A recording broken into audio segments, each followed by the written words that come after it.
My name's Jason. Welcome to this landscape painting show where we'll be going through the wet on wet oil painting technique, which was made popular by some television artists, or we know who they are. Right, let me tell you what I've done so far. I've got the 20 by 16 canvas, and I've covered the entire canvas with a very thin even coat of liquid white, and we're going to do a nice sky and a mountain, and we'll see what happens in the foreground. This lesson is mainly about mountains. Okay, to start with, I'm going to pull out a little bit of Prussian Blue, and I'm tapping the bristles to get a nice even distribution of colour. Maybe a little phthalo blue as well. So I've got a bit of phthalo blue, a bit of Prussian Blue. Oh, let's throw in a bit of midnight black as well. So we've got phthalo blue, Prussian Blue and midnight black, all on a 2-inch brush. Right, starting in the corner. As I said, we've got liquid white on the canvas, and that makes the canvas wet, makes it slick. It means we can blend colour right here on the canvas without working ourselves to death on the palette. Right, I'm just using crisscross strokes, and automatically blends with the liquid white, and then the further down we go, it picks up more liquid white and gets lighter towards the horizon, which is what you want in a landscape. Maybe in here we'll have some big clouds, so I'll leave an open area for them. And just going over crisscross strokes all the way down. Maybe our horizon line is maybe it's sort of around there. Okay, and let's have some water in this painting. So again, tapping the bristles, same bunch of colours, blue, black, maybe a touch of sap green, just a tiny touch, just to give the water a different flavour. Now from the outside we pull in, and keep your strokes flat, because the water's flat, so you want your strokes to be also. Now the reason we go from the outside in, I'll show you. Just getting some more blues, more black, a bit of sap green. The reason we go from the outside in is we can create like an area in here which is going to be our light spot. But if you go from the inside out, you end up with a line, and you don't want one of those. They're harder to blend out, as you can see. There we go. Just pulling out. And any of this that we don't want, we can just cover up. Okay. Now to clean the brush, we use odourless paint thinner. And just dip it in, give it a scrub. And I've got a little beater rack in a bin. And just going to shake it out. Oh. My beater rack fell over. There we go. Just give it a beat, knock all the excess paint thinner off, and we're ready to go again. Just check on a paper towel. And yeah, that's good. Right, now I'm just going to lightly blend crisscross strokes over the whole sky. Nice and smooth. There we go. And across the water as well. All the way across, just to smooth it out a bit. There we go. Right, let's put in a happy little cloud up there. Right, back with the paint, and I'm going to use some tiny bit of bright red, tiny bit, and some titanium white. Just going to pull one direction so you get a rounded corner on the brush, and spin it over, and then where do we want our clouds? We'll have a cloud. There's one sort of here. When you're doing clouds, you want to think very light thoughts, very fluffy thoughts.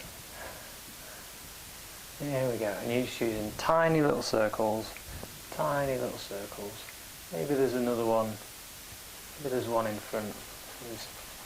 He lives here. But wherever you want your clouds to be, that's where you want to put them. There we go. Something like that. And using the 2-inch brush, just using the top corner, tiny little circles, just blend the base of those clouds out. Just blend the base.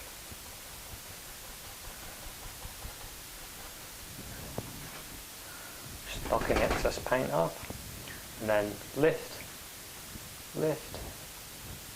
just lift it up, and then lightly all the way across, just to put them in. Right, let's do another layer of clouds. That was pretty good fun. I'll have another layer, a bit more bright red. Maybe there's a layer that lives, maybe there's some that live there.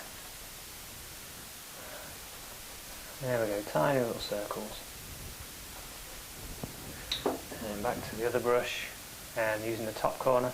The reason we use the top corner to blend, if you use the bottom corner, you can't see where you're going. When you use the top corner, you can see, so you have more control.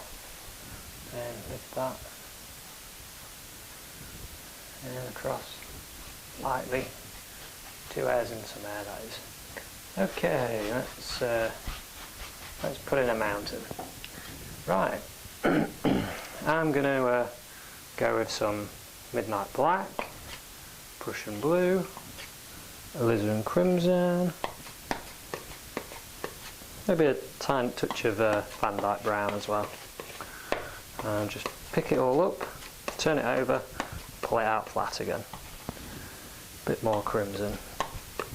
So just lift it all up, turn it over, pull it out flat. I might make a big pile of this. Maybe we'll do some big trees as well. So we want quite a bit of dark colour. A bit more of the crimson. Right, so pull the paint out very flat, cut across, you get a little roll of paint on the knife. A little roll of paint on the knife. Right, now, got to make our decision. Where do we want our mountain to live? I think I'll have a mountain, maybe there's one here. It's got a little lump there. Maybe it's got another bit there. Scrape off the excess paint. When you're doing mountains, all you need to worry about is this top edge. You don't need to worry about anything else. This is just the top bit. And scrape off any excess paint.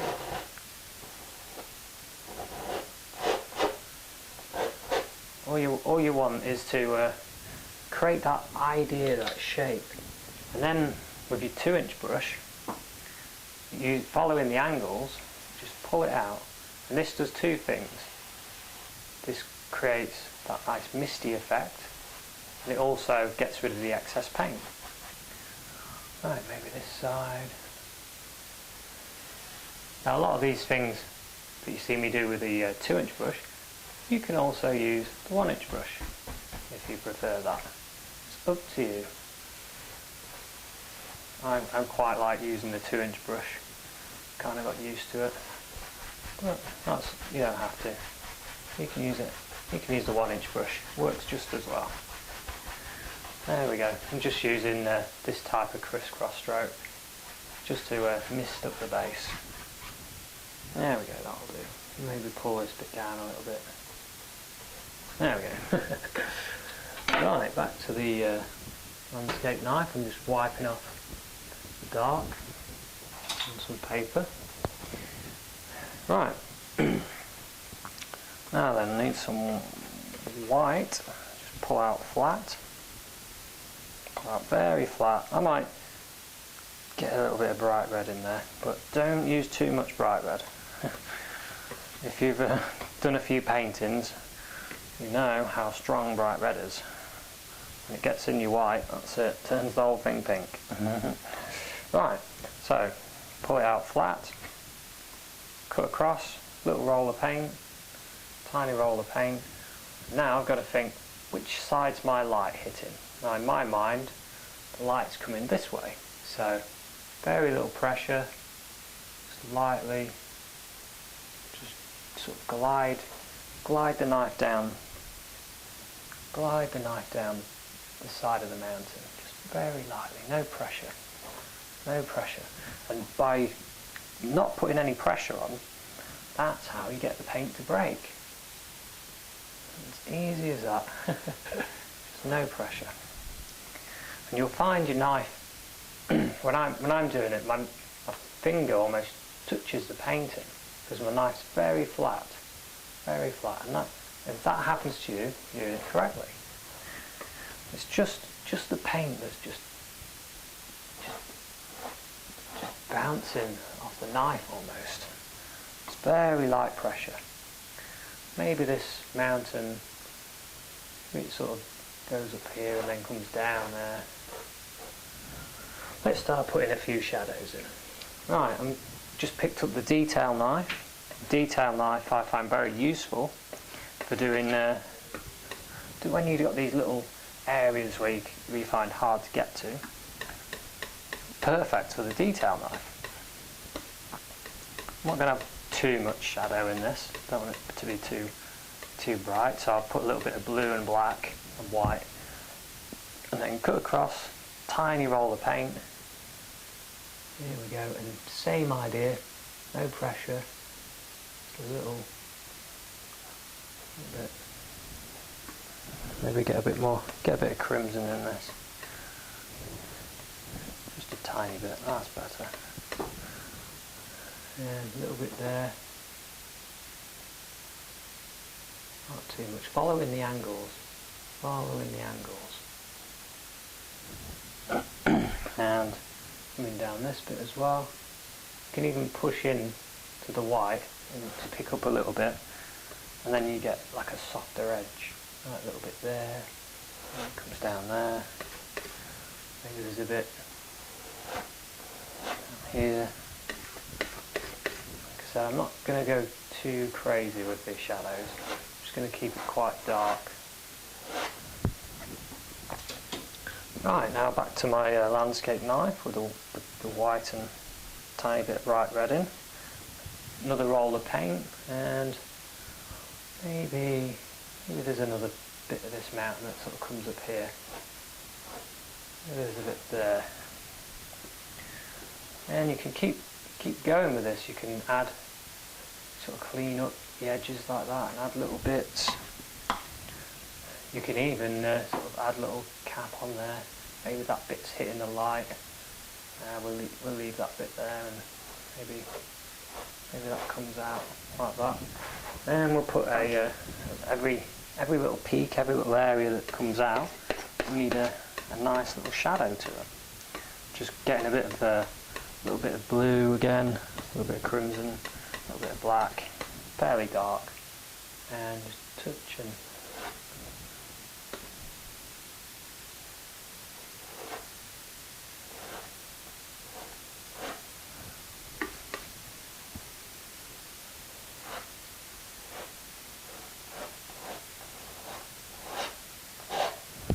There we go. Right, now using the 2-inch brush, I'm going to create a misty effect.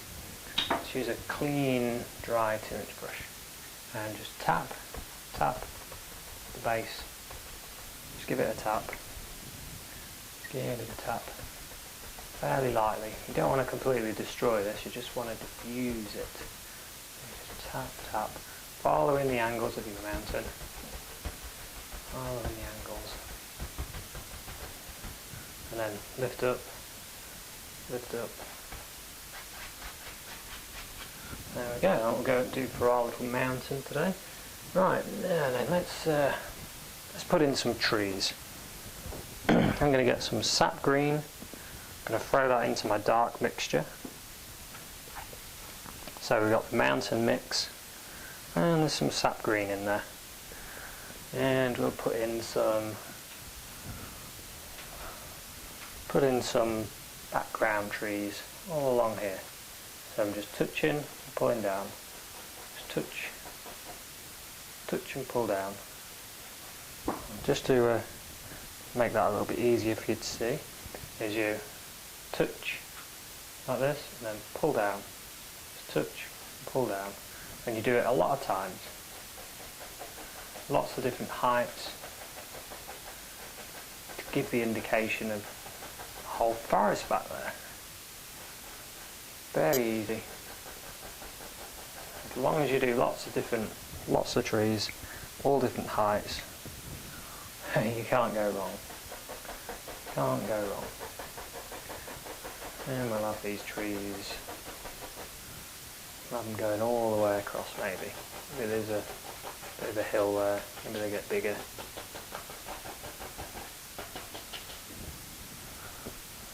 There we go. Maybe there's some up there as well.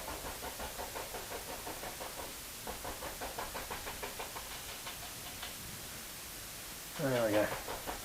So we've got a whole forest of trees in a matter of minutes. Right, now maybe you want to put in a few trees that are a bit closer. Before I do that, I'll just show you something. If you tap the base of these trees all the way along, gives it a misty effect. You have to be quite strong with it. So you need a really tough easel when you're doing this, so it doesn't move about too much. And when you're doing this, tap like this way, so then you get different heights. If you tap like that, it'll just cut off. You don't want to do that. You want sort of different heights. There we go, that's just created a misty area, and you can lift up. Right, and to add a few trees that are a bit more closer, or a bit bigger, you can just use the corner of the brush, touch, in and out. Make the indication of a few bigger trees a bit closer to us. Touch. Just the corner of the brush, the further down you get, the more pressure. Maybe there's a couple over this side. Maybe there's one here. Maybe there's one there as well. Just the corner of the brush. There we go.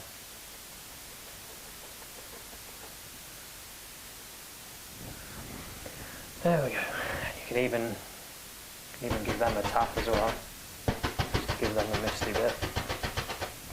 Right, now then, let's put in some land for all this to sit on. So I'm just tapping into my dark, getting some more sap green, and we'll put in some dark area. This is just our dark, so our light will show. Just tap it in, tap, tap, tap. Like that. This is our mountain mix with some sap green, and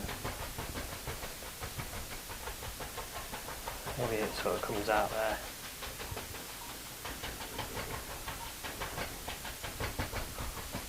Maybe we'll turn this, but this is just a little bit of a pool.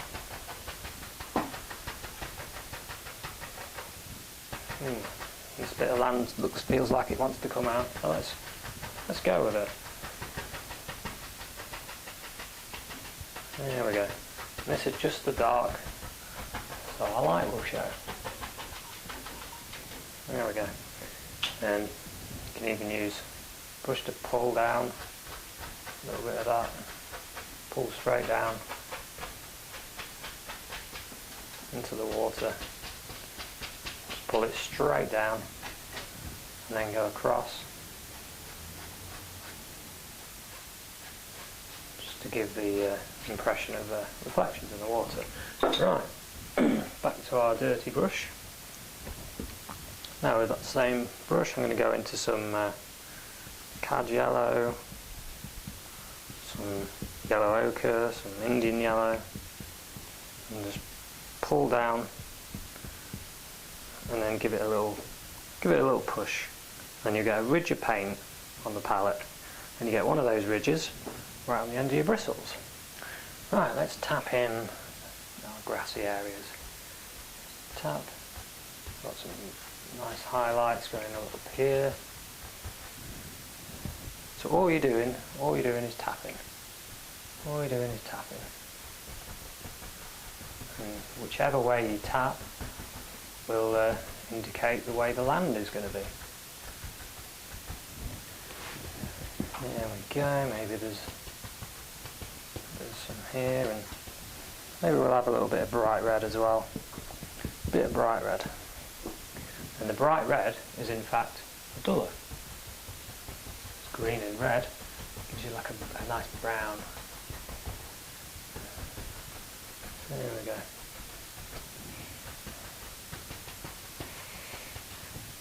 And let's put in some trees there. Yeah, let's put in some big trees. Let's have a nice big evergreen. So lots of colour, load your fan brush both sides, full of paint. Maybe there's a tree, big tree there. Maybe there's one there. So loads of paint, and just the corner of the brush, touch, and as you come down, going in and out, further down you get, the more pressure you put on your brush, and the bigger it gets. Bigger your tree gets. If you want a big tree, more pressure. There we go. And there's another one here. Think about trees that you see in nature. Maybe there's a nice tree in your garden that you want to put in your painting. You should do that. It's amazing. When I'm walking my dog and I'm looking around all the different trees, sometimes I'll see one that I particularly like and I'll take a photo of it and then I'll add it into one of my paintings. And maybe there's another one there. Put a bit of a forest here. There we go. We'll highlight that. Let's put in, maybe as a tree. There is now, there's one there. Yeah, there's one there. He lives here. He watches the other trees. He's not in as big a group. He's more of a loner tree. He's on his own. A bit more paint. And we'll have him. He lives there, and big tree there. We'll put a little bit of a reflection in the water. And like that. Just clean that up a little bit. Oh, I've got an idea. Maybe while we've got this dark going, using the 1-inch brush, just pulling in one direction, I'll put in some bushes at the base of these. Maybe this is just all bushes here. Bushes sort of grow right out like that. Load of bushes, and maybe this side as well, there's some here. Just touching and pushing. Good time for practice. You're practicing your bushes. When you're doing it with your dark, this is a good time to learn how to load your brush properly. Now if you're unsure, it's you pull in one direction, then you get a rounded corner at one end, and then you spin, so that rounded corner is at this side. And underneath. Right, now with a cleanish brush, I'll just pull these down. These are maybe reflections, and then across.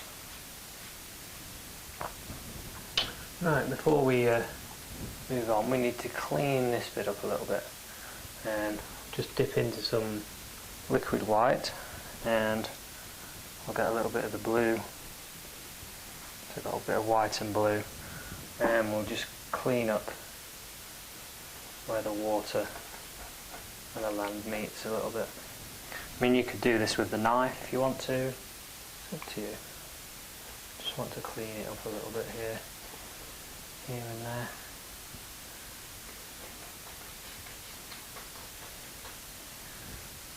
And look at that.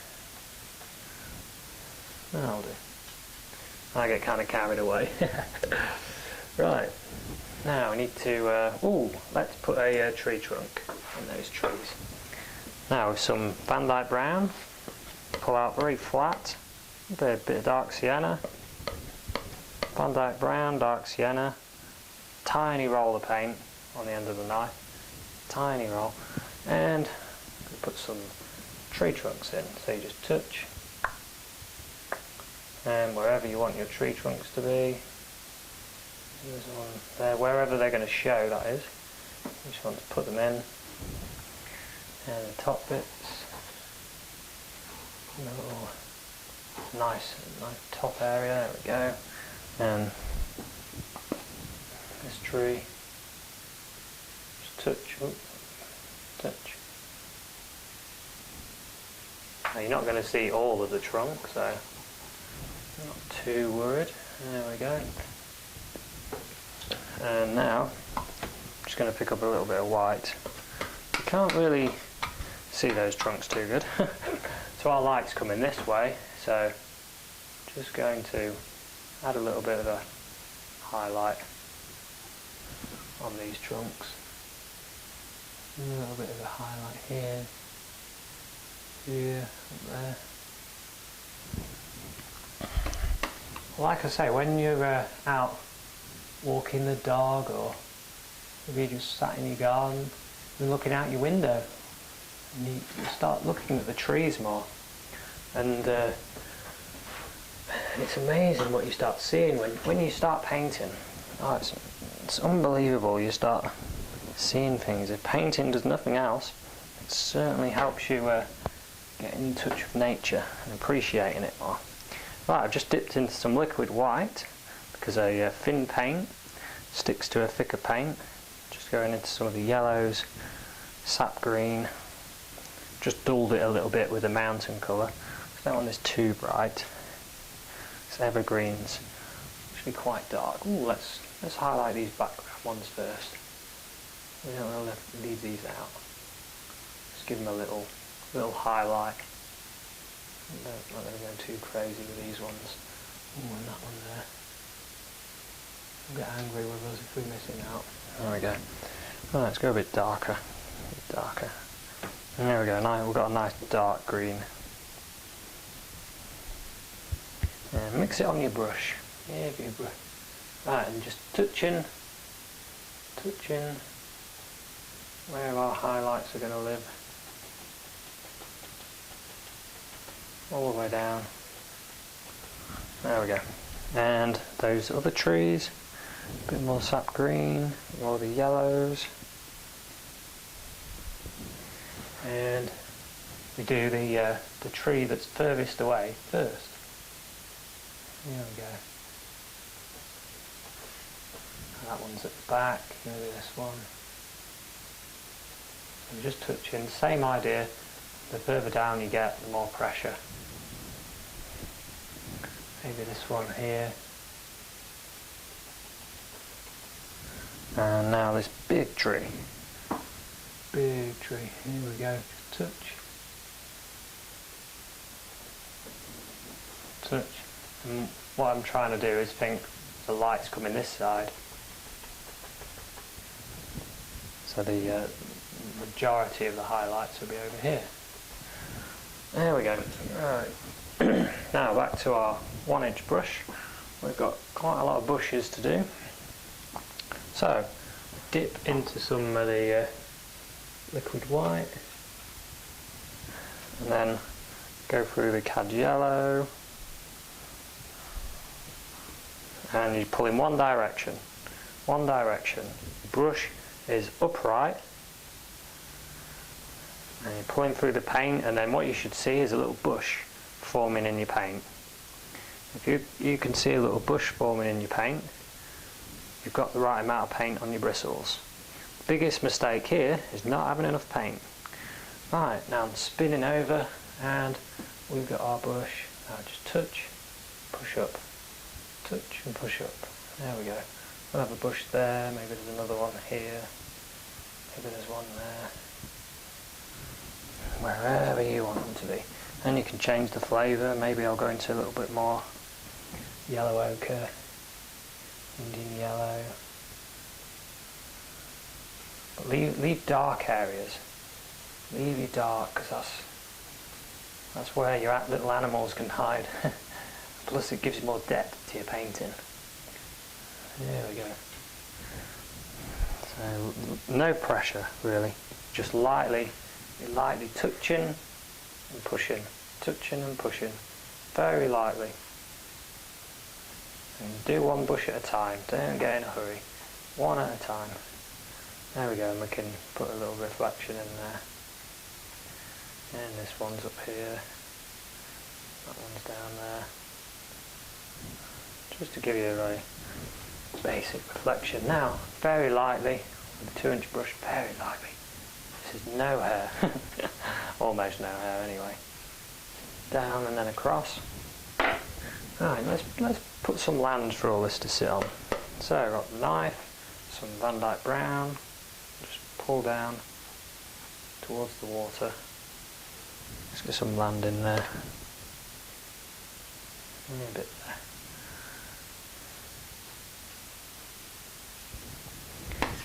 And bit of white, bit of red. Little highlight, lightly. Just let that sort of bounce across the top of that. Okay, now with the fan brush, let's put in some grassy areas that goes along here. So you're just touching, pushing up, touching and pushing up. And it sort of breaks this off a little bit.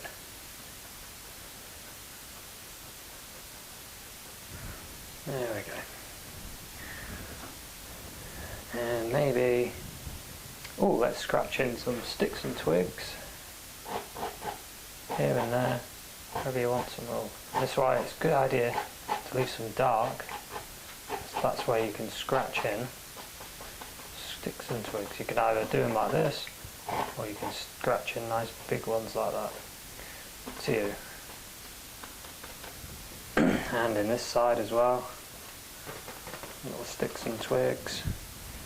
And maybe, just to finish off, we need to clean that edge up a little bit with our bit of white and blue.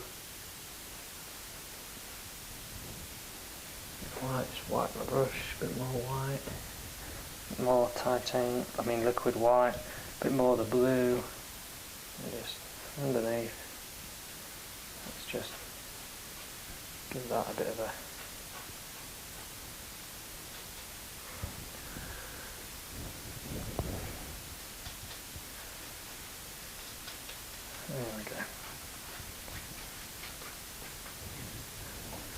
Right, now with the liner brush, paint thinner,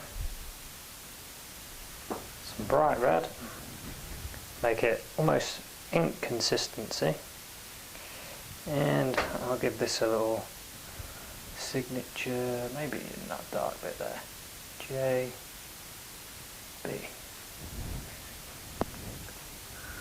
Okay, thanks very much for watching this little landscape painting. Hopefully I'll see you again. Cheers.